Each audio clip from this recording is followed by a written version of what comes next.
The city of Tshwane has secured a permanent interdict against striking workers, but the union says its members have been going to work.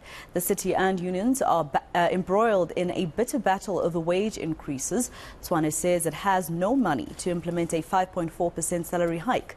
Services have been severely affected in the capital city.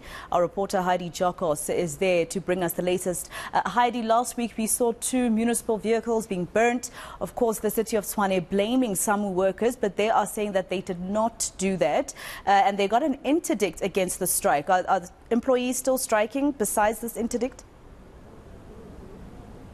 Yes, so in actual fact, we got confirmation from the mayor of the city of Tshwane, Brink, that it is in fact 3 municipal vehicles that have since been torched, Masego, and because that interdict has been made a permanent one as of Friday, workers are expected to be back at work. The mayor has been very clear about the fact that they cannot, maneuver whatsoever in terms of any salary increase because it's public knowledge that the city of Tshwane is bankrupt. They do not have the financial capacity or muscle to increase at all. And this obviously has caused some sort of tension between SAMWA workers and, or SAMWA affiliated workers and the city. We do know that according to the mayor of the city of Tshwane, that about 5 to 10% of workers have not returned back to work.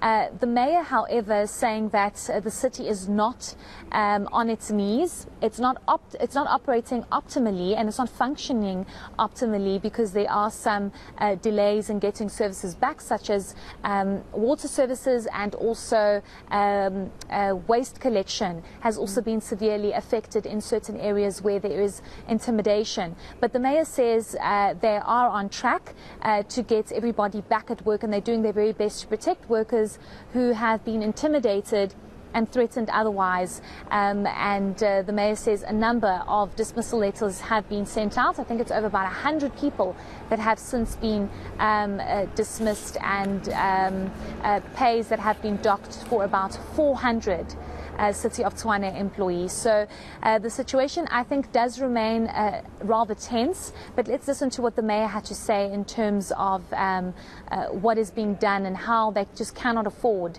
to maneuver in terms of increasing any former salaries. So I think that the majority of workers understand that this unprotected strike and the campaign of violence, intimidation and criminality that has accompanied it has worsened the city's financial position. And the simple fact is we don't have the 600 million rand to pay in salary increases. The city is already in financial distress. Even the bargaining council acknowledged that. How we see the situation playing out, we want the matter expedited before the Labour Court so we can have a proper assessment of the city's financial situation so that the dispute can be resolved as soon as possible.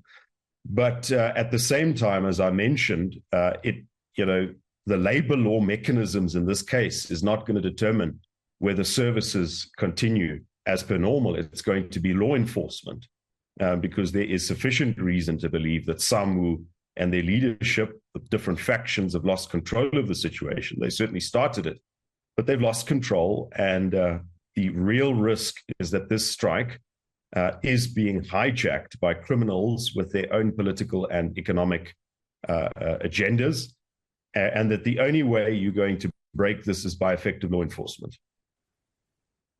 And Heidi, I remember during the time that the strike did start, the city did decide to, hand out letters of unemployment, or letting workers know that some of them will be let go because of no work, no pay, and because of the fact that they didn't pitch for work on particular days. So how far is that particular part? What is SAMWA saying about that particular part of this entire saga? Well, SAMWA has come out quite sternly, Masego, to say that they will not take responsibility for the torching of those 3 vehicles. They've also been rather vocal in terms of saying that the city has just refused to engage with SAMWA affiliated workers, and they just want to have a discussion. They want to be able to sit around a table. SAMWA, I engaged with them last night via WhatsApp just to get an indication as to what exactly is going on.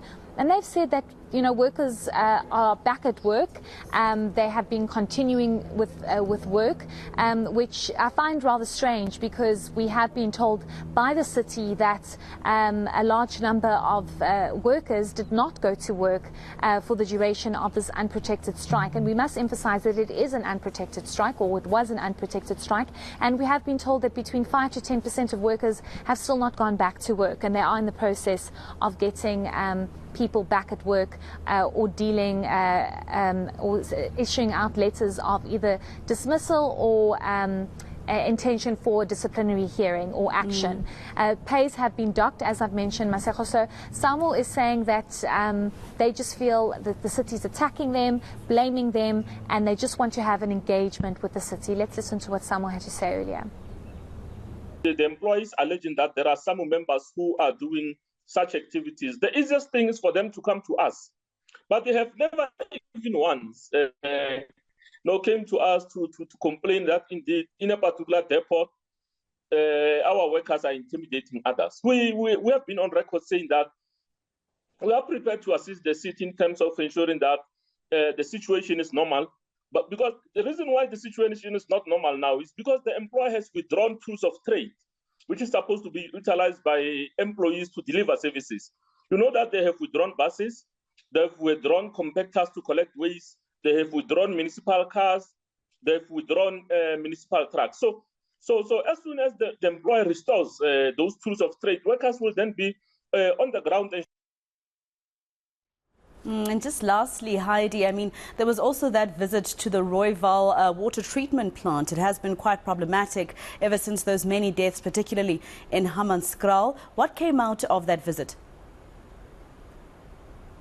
Yes, Masego, it's the Rooiwal power station that has been decommissioned since 2013, so 2012, 2013, around about there, this power station has been decommissioned. And I think from what I've seen here with my colleague Jul Matlala, we have literally seen this as a white elephant. It's a power station that has about 250 workers that have been literally sitting idle since about 2013. They have not been working because this power station has been decommissioned.